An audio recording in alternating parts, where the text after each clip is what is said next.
اسلام میں لونڈیوں کے بارے میں کیا احکامات ہیں؟ کیونکہ اکثر ایتھیسٹ لوگ اسلام کو اس وجہ سے تنقید کا نشانہ بناتے ہیں۔ اسلام میں لونڈی کا تصور یہ ہے کہ پہلے زمانے میں جب جنگ ہوتی تھی تو جب دشمن کے مرد قتل ہو جاتے تھے تو اسلام نے عورت کو قتل کرنے سے منع کیا۔ جو عورتیں گرفتار ہو کے آئی ہیں، اب آپ کے پاس یا تو ایک آپشن ہے کہ ان سب کو کیا کر دیں، قتل کر دیں، یا ایک آپشن آپ کے پاس یہ ہے کہ ان کی شادیاں کرا کے باعزت طور پر ان کو کیا بنا دیں، مسلمانوں کی بولو بھائی بیویاں بنا دیں، یا ایک آپشن یہ کہ ان سب کو کیا کر دیں، ایسے ہی چھوڑ دیں، جاؤ بھائی آزاد ہو تم۔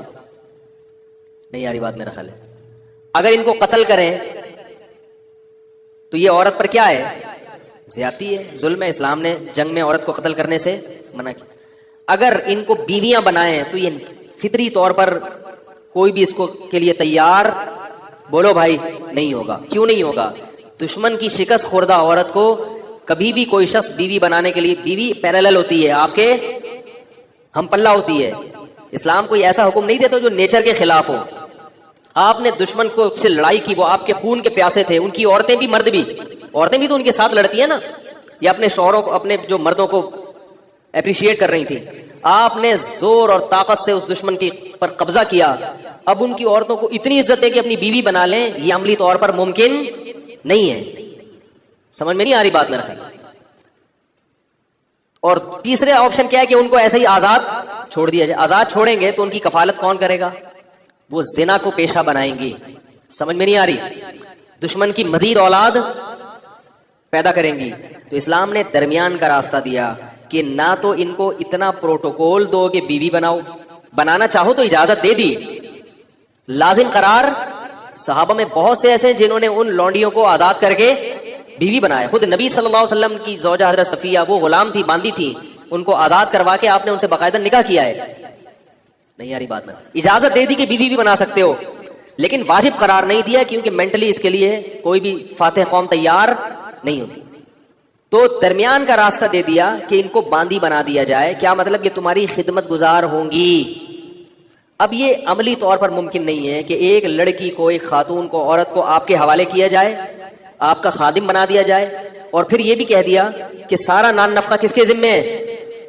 یعنی ریاست نے ان عورتوں کی ذمہ داری اپنے کندھوں پہ ڈالنے کے بجائے مجاہدین پر، ارے بولتے کیوں نہیں، تقسیم کر دی۔ ریاست اپنے ذمہ اگر ان کا نان نفقہ ڈالتی تو ریاست کو ان سے کوئی فائدہ نہیں تھا۔ اور ان عورتوں میں بھی تو سیکچوئل ڈیزائرز ہوتی ہیں۔ اب دیکھو کشمیر میں جب زلزلہ آیا بالا کوٹ میں، کئی ٹرسٹ بن گئے۔ میں اس وقت چیخ رہا تھا، حالانکہ میں بہت چھوٹا تھا اس وقت عمر میں چیخ رہا تھا کہ اس وقت مہم چلاؤ، یہ عورتیں جن کے مرد قتل ہو گئے یا بیچارے شہید ہو گئے ہیں زلزلے میں، ان کی شادی کا کوئی انتظام۔ سب سے بہتر عورت کی کفالت کا طریقہ کیا ہوتا ہے؟ کسی مرد کے حوالے کر دی جائے اور اس مرد پر اس کی ذمہ داری ڈال دی جائے، اور اس مرد کے بھی مفاد اس سے وابستہ کر دیا جائے۔ لیکن ہمارے یہاں ان چیزوں پہ کوئی بات بھی کرے تو کیا ہوتا ہے؟ اس کو بیوقوف سمجھتے ہیں لوگ۔ عیدی سینٹر حل تھوڑی ہے ان مسائل کا۔ تو اسلام نے یہ نہیں کہا کہ ریاست ان کی ذمہ داری اٹھائے گی۔ اسلام نے کیا کیا؟ وہ مجاہدین پر اس کو تقسیم کر دیا اور باندی بنا دیا کہ تم اس کے مالک ہو، سمجھ رہے؟ اور اس مالک ہونے کا تم کیا فائدہ اٹھاؤ گے کہ یہ تمہاری خدمت کرے گی، اور یہ کیا فائدہ اٹھائے گی کہ اس کی ساری زندگی ذمہ داری بولو بھائی نان نفقہ کس کے کندھوں پر ہے؟ تمہارے کندھوں پر۔ تو اس سے بہتر صورت ممکن سوٹیبل کوئی صورت ہو ہی نہیں سکتی تھی۔ پھر اسلام نے اتنے حقوق دے دیے کہ مجاہدین کی باندی تو بنا دیا، تو اب یہ نہیں ممکن تھا کہ اس سے سیکچوئل ریلیشن کو ناجائز قرار دے دیا جاتا، کیونکہ عملی طور پر ایسا ممکن کہ اس کو کہیں اور شادی سے بھی منع کر رہے ہیں آپ، اور آپ کے گھر میں بھی ہے وہ، اور آپ اس سے، اور اس میں بھی تو یہ اللہ نے خواہش رکھی ہے نا، اس کا بھی فائدہ ہے کہ مولا کو اس سے ریلیشن قائم کرنے کی اجازت دی جائے۔ اور پھر اس کے وہی احکام دے دیے جو نکاح کے ہوتے ہیں کہ کوئی اور مرد اس کو ہاتھ بولو بھائی۔ غیر مسلموں کے ہاں جو عورتیں جنگی قیدی ہوتی ہیں پبلک پراپرٹی بن جاتی ہیں، وہ اس کو تو دیکھ رہے ہیں کہ اسلام نے باندی بنایا، اس کو نہیں دیکھتے کہ ہم باندی نہیں بناتے مگر پبلک کی کیا بناتے ہیں، پراپرٹی بنا دیتے ہیں۔ اور اگر اس کو نہیں بناتے تو اس کی سیکچوئل ڈیزائر کا کیا حال ہے اگر آپ کے پاس؟ کیسے سمجھائیں بھائی اگر نہیں بناتے پبلک پراپرٹی تو اس کی جو ڈیزائرز ہیں وہ کیسے پوری ہوں گی؟ تو اسلام نے بہترین حل دیا تھا کہ ان کو بیوی نہ بناؤ بلکہ کیا بنا دو، باندی بنا دو، اور ساری ذمہ داری کس پہ ڈال دو؟ اس کے مولا کے کندھوں پہ ڈال دو۔ اس سے پھر اس کو کچھ پروٹوکول بھی دیے اسلام نے۔ وہ پروٹوکول کیا دیے؟ نمبر 1 قرآن نے کہا کہ قسم کھا کے اگر توڑ دے تو غلام یا باندی آزاد کرنی پڑے گی. اگر قسم کھا کے آپ نے توڑ دی, آپ کی ملکیت میں اگر باندی یا غلام ہے تو وہ آزاد کیے بغیر کفارہ ادا. یہ جو ہم کہتے ہیں نا 3 روزے 10 غریبوں کو, یہ اس لیے کہ باندیاں نہیں ہے, غلام نہیں ہے. اگر غلام یا باندی ہو تو وہ آزاد کرنا پڑے گا. تو ان کی آزادی کا بھی اسلام نے کیا کر دیا, ارے بولو نا یار, بندوبست کیا کہ کسی بہانے سے ان کو کیا کیا جائے, آزاد کی. جب آزاد ہوگی تو وہ بھی احسان مانے گی کہ اس نے آزاد کر دیا, لہذا وہ مسلمانوں کی دشمن نہیں بنے گی, وہ احسان مانے گی. اور دوسرا پروٹوکول یہ دیا, اور کئی کفارے اس میں. زہار میں کفارہ کیا ہے کہ باندی کو آزاد کیا جائے. کسی کا غلطی سے قتل ہو گیا, اس کا کفارہ کیا ہے, باندی کو آزاد کیا جائے. اور پھر ویسے بھی کہہ دیا کہ اگر کسی نے ایک دفعہ بھی زبان سے کہہ دیا کہ باندی آزاد ہے تو یہ ریورس نہیں ہو سکتا. مذاق میں کہہ دیا, نبی نے فرمایا مذاق میں کسی نے کہہ دیا, غصے میں کہہ دیا, جان کر کہہ دیا, لا طلاق ولا عتاق فی اغلاق, فرمایا طلاق بھی ہو جائے گی اور غلام بھی آزاد ہو جائے گا. طلاق میں تو رکھا 3 طلاقیں اور غلام آزاد کرنے میں 1 دفعہ. طلاق میں 1 طلاق کے بعد رجوع کا حق ہے, 2 کے بعد بھی ہے. غلام اور باندی میں رجوع کا حق نہیں. آ رہی بات؟ تبھی غیر مسلموں میں جنہوں نے اسلام کا وسیع مطالعہ کیا ہے وہ کہتے ہیں اسلام نے غلامی کو ختم کیا ہے, اسلام نے غلامی کو پروموٹ.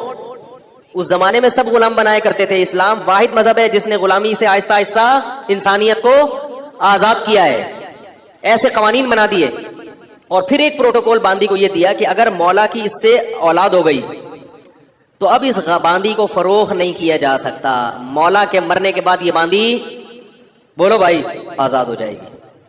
نہیں یاری بات میرا, اگر اس سے اولاد ہو گئی آپ کے تو اب یہ باندی بالآخر آزاد ہو جائے گی. یہ پروٹوکول دے دیا اس کو. اور ایک عقد مکاتبت کی ترغیب دے دی قرآن نے کہ غلام یا باندی سے یہ عقد کیا جائے گا کہ اگر تم نے اتنے پیسے کما کے مجھے دے دیے تو تم کیا ہو, آزاد ہو. اور پھر حکم دیا مسلمانوں کو کہ جو غلام اپنے مولا کے ساتھ یہ ایگریمنٹ کر لے اس کے ساتھ کیا کرو, تعاون کرو. اس کو زکوٰۃ کا پیسہ بھی دیا جائے گا, اس کے ساتھ تعاون کیا جائے گا تاکہ یہ مولا کو اتنے پیسے دے کے اپنی کیا کرے. نہیں یاری بات میرا خیال ہے, جان چھڑائے. صحیح ہے. یہ پروٹوکول غیر مسلموں کے ہاں نہیں ہے. تو بس سر سے ہی دیکھتے ہیں اسلام میں باندیاں بھی ہیں, لونڈیاں بھی ہیں, غلام وہ بھی ہیں. تو ہیں جن تفصیلات کے ساتھ ہیں وہ تفصیلات, اس سے اس زمانے کے شکست خوردہ قوموں کو عزت ملی ہے. پھر مسلمانوں میں جو باندیاں بڑے بڑے عہدوں پر فائز, یعنی علم کے لحاظ سے بڑے بڑے مقام پر فائز ہوئی ہیں, کیونکہ جب آپ کو پتا ہوتا ہے میری ہے تو پھر اس کی وجہ سے آپ کی عزت ہے. آپ کو پتا ہے یہ غلام میرا ہے, جتنا پڑھا لکھا ہوگا عزت کس کی ہوگی, میری. اس لیے مسلمانوں نے اپنے غلاموں کو پڑھایا لکھایا, تعلیم دلائی تاکہ ہماری عزت ہو معاشرے میں. بڑے بڑے محدثین غلام گزرے ہیں, سمجھ رہے ہو. نافع عبداللہ بن عمر کے غلام تھے. بخاری اور مسلم کے بہت بڑے راویوں میں سے, اسلاف میں ان کا تذکرہ ملتا ہے.